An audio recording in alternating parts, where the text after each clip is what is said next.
السلام عليكم، مساكم الله بالخير جميعا. أنا حاليا في ضيافة أخوي أبو سليمان، وجزاه الله خير على المجموعة الطيبة. والله يبارك لك يا أبو سليمان على مجموعتك الطيبة.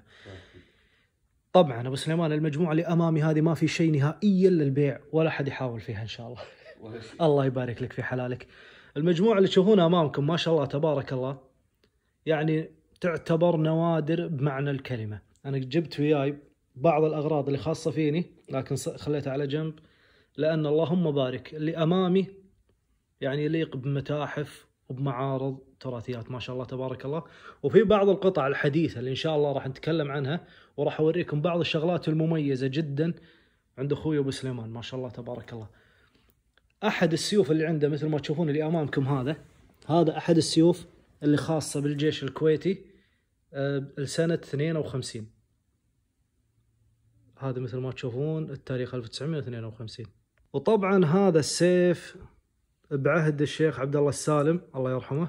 مثل ما تشوفون هذا أحد السيوف الاستعراضية العسكرية بريطاني طبعا. نعم.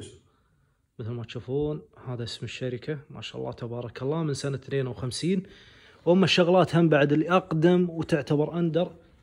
قلت لي هذا السيف أبو سليمان، القوة البرية، هذا القوة البرية، وطبعا يكون منه للقوة البحرية مع اختلافات بسيطة بالشعار والنقش.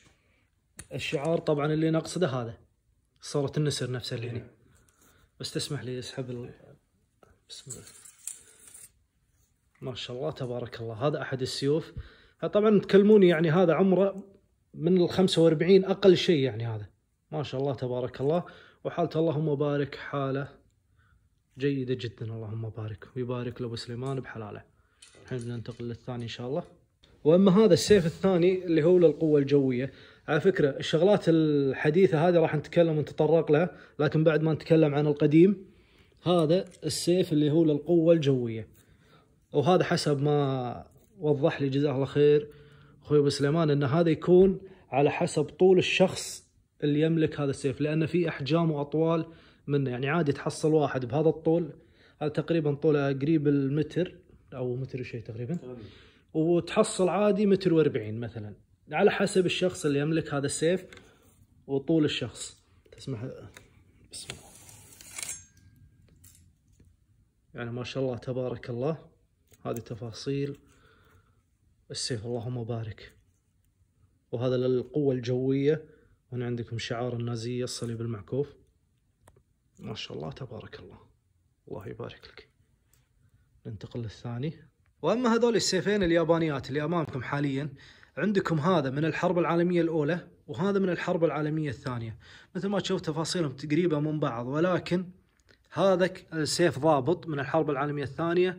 وحسب ما وضح لي أخوي أبو سليمان أن هذا السيف يكون النصل يعني تبع يعني إرث عائلي، أو أنه يعني العائلة معينة فيوديه للجيش، فهم يلبسونه أو يخلونه بالشكل هذا الغمد وغيره من هذه التفاصيل.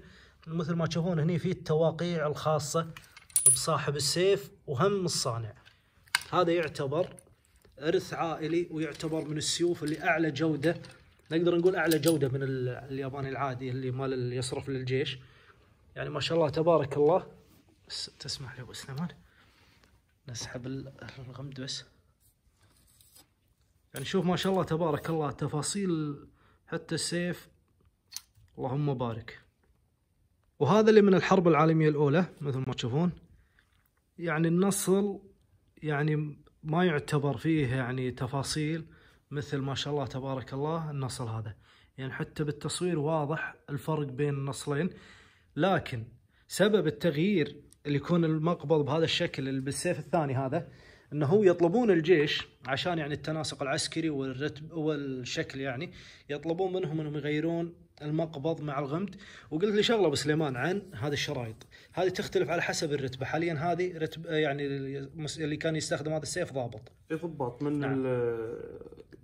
من الرتب الاولى الى يعني من نقيب لرائد تقريبا، من ملازم يمكن، بس الجنرالات الكبار والهذا يصير اللون احمر الى برتغالي، يتغير. نعم. طبعا حتى بالندره ذاك يكون اكثر اكيد، لان عدد الضباط الكبار اقل يكون مقارنه بالافراد العاديين وغيره. وهذه مثل ما تشوفون 4 خناجر ألمانية. طبعا عندكم هنا الاس اي والهني الاس اس وهني خنجر بوكر حديث. وهذا الخنجر راح اتكلم الحين عنه بشكل منفرد لانه يعتبر مميز نوعا ما. عندكم لو تلاحظون تقريبا متقاربات جدا الخناجر، هذا اللي من بوكر وهذا من القديم اللي هو النازي. لكن لو تلاحظ انا لاحظت شغله هني، طول المقبض بالبوكر اطول، الحديث طبعا اطول من هذا. ويعني ما شاء الله تبارك الله يعتبر الاس اس احد اغلى الخناجر الالمانيه حسب ما فهمت من اخوي ابو سليمان، لان عليه طلب كبير. ويعني ما شاء الله يعني السيلمة وغيره من الامور هذه يعني ما قصرت بالدعايه فيه. اما هذا الخنجر كان يعطيه هتلر اهداء من هتلر، يقال انه اهداء من هتلر للجنود المميزين، يجي يعني مثلا يجيهم نفس الظرف وغيره ويعطونه هذا الخنجر. راح افتح لكم وهذه الحربة مثل ما تشوفون مسجل عليها بعض العبارات، وهي تكون يعني تقديم من هتلر لبعض الجنود يعني المتميزين او اللي اثبتوا يعني مهمات او جدارة في الحرب، ومثلها مثل الأوسمة، يعني شيء يعني تشريفي وتكريم من القيادة العليا لهم. يعني هذا يعتبر ما شاء الله تبارك الله أحد الشغلات اللي أنا اليوم عرفتها وتعلمتها من أخوي أبو سليمان، الله يبارك له في حلاله. وإن شاء الله بنتقل لكم الحين البعض الشغلات اللي تعتبر هم نادرة بحكم أهل الهواية هذه، طبعا اللي مثل أخوي أبو سليمان. عندكم هذه تكون على إما السيوف أو الخناجر، لكن شوفوا أبو سليمان ما شاء الله تبارك الله هذه عمرها الحين كم؟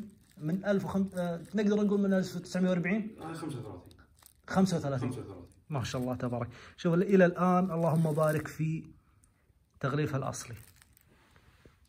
وهذه القطعه هذه تعطى للرتب الكبيره في الجيش الياباني او البحريه بالسيوف الشرفيه لهم. يعني ما شاء الله تبارك الله تكلمني شغله من الحرب العالميه الثانيه، وشوف الاتقان اللهم بارك. طبعا هذه نحاس، يعني ما تعتبر الاسلاك هذه اللي تشوفونه نحاس، ما تعتبر خيوط عادية. ما شاء الله تبارك الله، الله يبارك لك في حلالك أبو سليمان. والحين بننتقل للشغل اللي إن شاء الله إني أنا أفهم فيه. وهني يعني مجموعة بسيطة من السكاكين الحديثة لأخوي أبو سليمان ما شاء الله تبارك الله. نبدأ بأول وحدة فيهم روكستيد. روكستيد تعتبر أحد أقوى السكاكين بالعالم، اللهم بارك ويبارك لأخوي أبو سليمان في حلاله. يعني ما شاء الله تبارك الله عندكم يعني دقة التفاصيل، والمعدن اللي هو ZDB 189 يعتبر معدن خرافي اللهم بارك، وصلابته 67 ما شاء الله تبارك الله. يعني تفاصيل السكين اللهم بارك شيء طيب. نعم. وهني نفس هذا اللي يكون بمقبض السيوف الكاتانا اللي هو نوع من انواع الاسماك، او نقدر نقول اللخمه اللي مثل ما نسميها احنا بالكويت، يكون هذا جلدها. ننتقل للسكين الثانية هم بعد من شركة روكستيد، لكن تكون بهذه الحافظة. هذه هم الثانية من شركة روكستيد، ولكن مقبضها من الخشب الايرونود، ويعتبر ترى على فكرة الايرونود من الاخشاب القوية جدا، حتى في تشكيله صعب. يعني ما شاء الله تبارك الله. انت قلت لي واحدة منهم استخدمتها، يعني هذه اللي استخدمته وادائها يعني ما نتكلم. الله يبارك لك ما شاء الله تبارك الله. طبعا التشطيب والفينشنج فيها اللهم بارك يعني يليق بسكين يعني بهذا السعر، وطبعا سعرها ما يعتبر من الاسعار القليله. هذه بتجاوزها لانها تعتبر شغل قديم وما اعرف عنها تفاصيل اكثر. بنروح المايكروتك. هذه موجود منها 24 حبة بالعالم. اي هذه مصنعة خصيصا حق شركة مانكي. ما شاء الله تبارك الله. يعني طبعا الشركة اللي يقصدها هذا شعارهم، هذا الشعار الشركة هذه موجود منها 24 حبة بالعالم. عندكم هذه السكين من شركة ZT.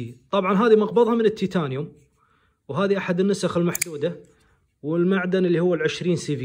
هذه للأسف تم إيقاف تصنيعها هي والنسخة العادية، لكن ما شاء الله تبارك الله أحد التصاميم المميزة. أنا عندي منها النسخة العادية مو الZT، مو اللي معدنها ال20 CV، اللي عندي الاس 35 فيها. أما هذه موجود منها حبة بالعالم، معدنها اللي هو الام 390 والمقبض من التيتانيوم. هذه ما شاء الله الله يبارك لأخوي أبو سليمان في حلاله. الوحيدة بالعالم عنده، ما شاء الله تبارك الله، صناعتها روسية. ننتقل لأحد السكاكين اللي تعتبر غريبة في الفتح، اللي هي هذه. يعني لو تشوفونها مسكرة بالكامل، ولكن طريقة الفتح انك تضغط هني ويطلع وياك النصل، ويكون شبه يعني السكين تكون كأنها نصل كامل. أحد التصاميم بالفتح الغريبة مالتنا. وهذه معدنها اللي هو الأس 90 في. طريقة الإغلاق فيها والفتح تعتبر من السكاكين الغريبة اللي مرت علي، طريقة الفتح والإغلاق. أما هذه سبايدركو اللي يشوفها للوهلة الأولى يعتقد أنها سبايدركو عادية، معدنها اللي هو الأم 390، ولكن هذه كانت نسخة محدودة لأحد المواقع الأمريكية المشهورة يعني بالسكاكين، فطلبوا هذه النسخة خاصة فيهم. 50 حبة قلنا تقريبا يعني قريب أقل من 100 تقريبا، أقل من 100 حبة. وهذه من شركة كاس. طبعا هذا أنا أتابعهم في الانستغرام، عندهم تحف يعني ما شاء الله تبارك الله، حتى الحافظ اللهم بارك شغل متعوب عليه. هذه كاستم ميد يعني ما شاء الله تبارك الله. شوف التفاصيل، الله يبارك لك يا أبو سليمان في حلالك، ما شاء الله تبارك الله. هذه طبعا معدنها ما عندك خبر عنها الحين، لأن هي لها أوراق ولها فواتير ثانية مذكورة فيها. وهم مثل ما ذكرت لكم يا أخوان، اذكروا الله يجزاكم خير. واللي تشوفونه كل هذا فقط للعرض وليس للبيع. والله يبارك لأخوي أبو سليمان في حلاله ويعطي خيره ويكفي شره، ما شاء الله.